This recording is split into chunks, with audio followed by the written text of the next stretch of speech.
क्या आने वाले समय में अगर ये जो कुछ चल रहा है, ये कार्रवाई सिर्फ कांग्रेस पे तो होगी नहीं, दूसरे दलों पे भी होगी। जहाँ जहाँ जो दल मजबूत होंगे वहाँ होगी। तो ये पूरा का पूरा साल हम यही देखेंगे, ईडी, सीबीआई, आईटी और इसके साथ साथ चुनाव। अगर ऐसा होता है तब किस दिशा में चुनाव को जाते हुए देखती हैं आप? ये राजीव जी, मैं आपके सवाल का जवाब देने से पहले एक डेटा सामने रख देती हूँ।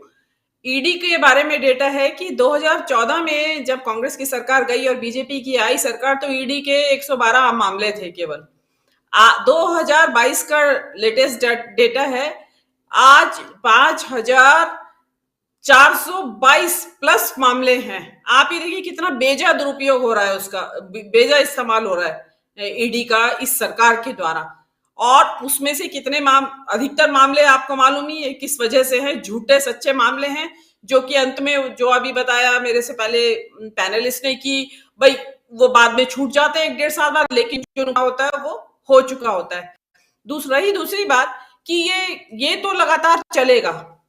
ईडी आईटी हो सकता है, अभी तो ईडी आईटी और सीबीआई लगा है, उसके बाद यूएपीए लग सकता है, एनएसए का भी जबरदस्त इस्तेमाल हो सकता है, नेशनल सिक्योरिटी एक्ट का, जिसमें कि जमानत ही ना हो। पता चला कि बड़े बड़े नेता ठूस दिए गए जेल में। देखिए 2000 ये जो यूपी का इलेक्शन आया था, उससे पहले 2016 में नोटबंदी की गई थी। उसका मकसद भी यही था मेजरली कि पार्टियों का जो खाली कर दिया जाए, उनका खजाना, उनको कंगाल कर दिया जाए, और वो हुआ भी। अब ये दोबारा से यही चल रहा है। ईडी के जरिए इस तरह की कार्यवाहियां होंगी, आईटी के जरिए कार्यवाहियां होंगी, इसके अलावा नहीं मानेंगे। तो मैंने आपको कहा, जैसा यूएपीए है, एनएसए है, देशद्रोह के सेडिशन केसेस है, बहुत सारे हथियार हैं सरकार के पास। उनको कोई इस बात से मतलब नहीं है कि हमें करना क्या है। उनको तो केवल बदले की सॉरी ये जो दंड देना, मतलब वो ये इतिहास में शायद इस देश के पहली बार हो रहा है कि विपक्षी दल को विपक्षी नहीं दुश्मन माना जा रहा है। दुश्मन भी जानी दुश्मन।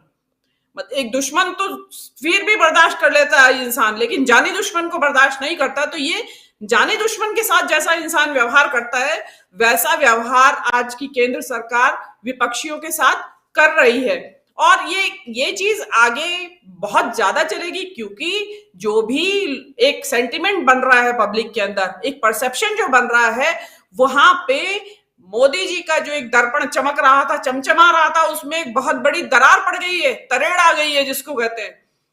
पब्लिक के मन में एक शंका पैदा हो गई है कि भाई ये आदमी जितना ईमानदार दिखाई दिया 8 साल में, उतना ईमानदार है भी कि नहीं। बड़ी होशियारी से छिपाए हुए था अपने सारे जो ये भ्रष्टाचार के मामले हैं, और ये चीज और दबने का नाम नहीं ले रही है। आज पब्लिक सारी सोशल मीडिया के ऊपर एक्टिव है, मेजॉरिटी ऑफ पब्लिक।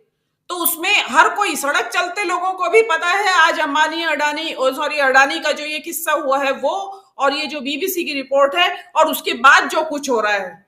मतलब जॉर्ज सोरोस का नाम लोगों ने कभी सुना नहीं होगा, लेकिन आज ऐसे ऐसे लोगों से उसके बारे में बात करते मैंने सुना, मेरी हैरानी हुई कि इन लोगों को भी जॉर्ज सोरोस के बारे में पता चल गया है। तो ये चीज देखिए खत्म नहीं होने वाली है, और देश के अंदर से तो निकल के नहीं आएगा कुछ भी, लेकिन बाहर से अभी ऐसे ऐसे खुलासे होंगे कि जनता विश्वास नहीं कर पाएगी कि ये सब इस पर्दे के पीछे चल रहा था। तो जिस अनुपात में खुलासे होंगे, उसी अनुपात में यहाँ दमन चक्र बढ़ेगा।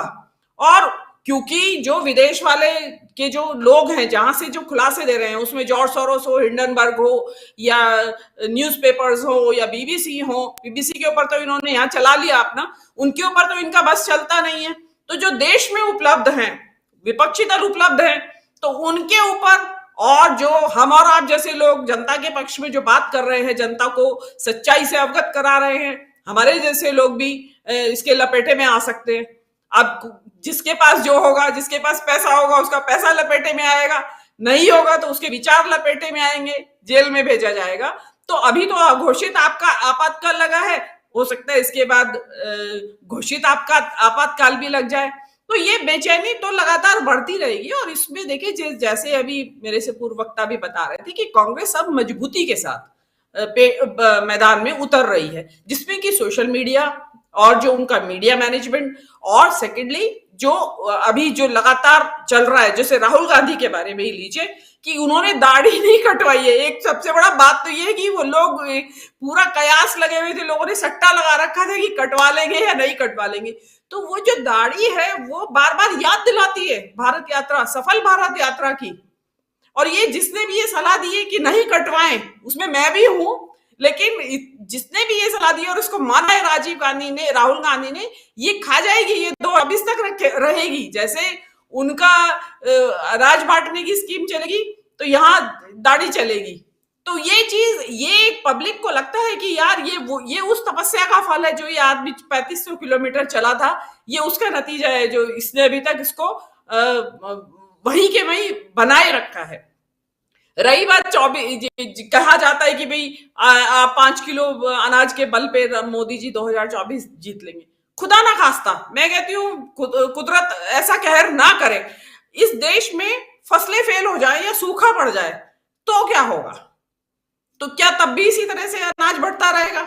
मेरे ख्याल से तो नहीं बढ़ेगा, अनाज के भंडार खाली हो जाएंगे डेफिनेटली। तो उसके बारे में कंटिजेंसी प्लान क्या है? जो आपने जनता को इतना डिपेंडेंट बना लिया है कि उनको ये लगता है कि अब कुछ हो या ना हो, कुछ करें या ना करें, 5 किलो अनाज तो मोदी जी दिलवा ही देंगे। लेकिन ऐसी स्थितियां, जो कोई प्राकृतिक आपदाएं भी आती हैं, ऐसी स्थितियों में होगा क्या? मतलब कोई प्लान है या नहीं है, या इमीडिएट जो गेन्स है उनके ऊपर ही ध्यान है कि भाई तुरंत तुरंत हमें क्या इससे फायदा हो रहा है, उस पे उनका फोकस है। तो कोई दूरदर्शिता वाला निर्णय तो है नहीं। और मुझे तो लगता है कि जिस तरह के भंवर जाल में मोदी जी फंस गए हैं, ज्यादा हाथ पैर मार रहे हैं, उतना ही वो उस भंवर में फंसते जा रहे हैं। तो मुझे नहीं लगता कि जब भंवर में फंसता है इंसान, हाथ पैर मारता भी है, तो गलत जगह, मतलब उसको सूझता ही नहीं है कि मैं करूं तो क्या करूं। तो हो सकता है इस भंवर में मोदी जी डूबते चले जाएं। हाथ पैर मार रहे हैं, जो ये आप दिखा रहे हैं स्क्रीन पे, ये भी एक उसी का हिस्सा है कि दलदल में डूबने से पहले वो एक नकली दिखा रहे हैं कि मोदी जी, क्योंकि नेता के साथ साथ एक अभिनेता भी है, तो वो अभिनेता बहुत अच्छे हैं। जो इस टाइम कर रहे हैं, ये जो स्क्रीन पे दिखा रहे हैं, ये सारा अभिनय है, अंदर खाने में हिले हुए हैं मोदी जी और घबराहट है। तो अब ये जो चुनाव आएंगे, इसमें मैं तो नहीं मानती हूँ कि बीजेपी का कोई बहुत बढ़िया परफॉर्मेंस होने वाली है, क्योंकि मोदी जी सिंगल हैंडेडली चुनाव जिताते हैं और पूरी भाजपा, जिसको कहते हैं कि बड़ी निफराम निश्चिंत हुई बैठी थी, हमें तो कुछ करने की जरूरत नहीं है नेताओं को, अपना मोदी जी जिता देंगे। अब मोदी जी तो खुद ही हिले पड़े हैं। अब मोदी जी क्या कर पाएंगे और क्या करवट बैठेगा अभी ऊँट, किसी को नहीं पता है ये अडानी का ऊँट किस करवट बैठेगा। तो इंतजार कीजिए। जी राजीव जी, बिल्कुल बिल्कुल सही कह रही हैं आप, इंतजार कीजिए। कई लोग कहते भी हैं, कई सारे साथी लिखते भी हैं। एक साथी लिख रहे हैं कि